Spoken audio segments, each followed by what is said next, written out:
Marine unarmed combat is not a martial art. It is a combat science built for the close-quarters chaos of shipboarding, trench fighting, and amphibious landings. Here is what matters, and here is why. You need to understand where these techniques come from. Marine hand-to-hand combat began with boarding parties in the Age of Sail, where cutlass and bayonet often gave way to brutal unarmed fighting. The formalization started in the 20th century. World War I trench warfare proved the utility of unarmed techniques, leading to early standardization.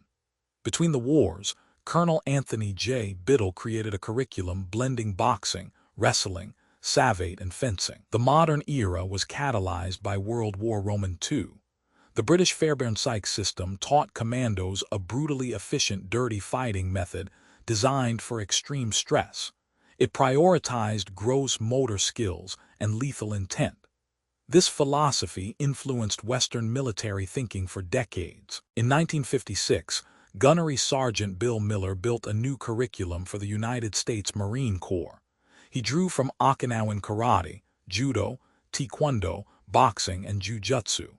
This became the foundation for all Marines. You need to understand that Miller's system was not a collection of techniques.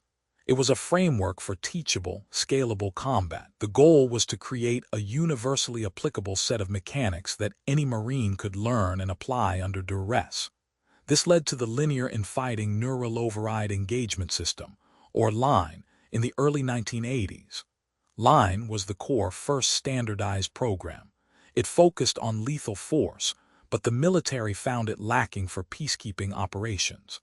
That limitation drove the next evolution. The Marine Corps Martial Arts Program, or MCMAP, was established in 2001. It is one of the most comprehensive unarmed combat systems in the world. MCMAP draws from Brazilian Jiu-Jitsu, wrestling, judo, boxing, Muay Thai, and Krav Maga. You learn a hybrid system suitable for any operational environment. The program integrates mental, character, and physical discipline.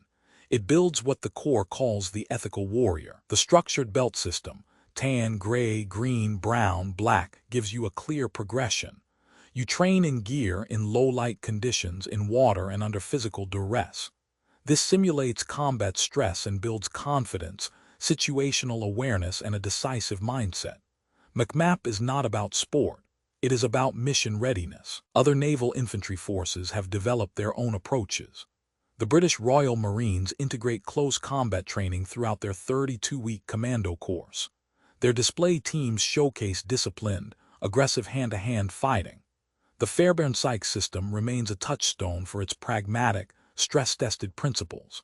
In Russia, the Naval Infantry undergo specialized hand-to-hand combat training as part of advanced courses like the RB3. They train in ARB, or Army Hand-to-Hand Combat, a full-contact Soviet martial art developed in the late 1970s.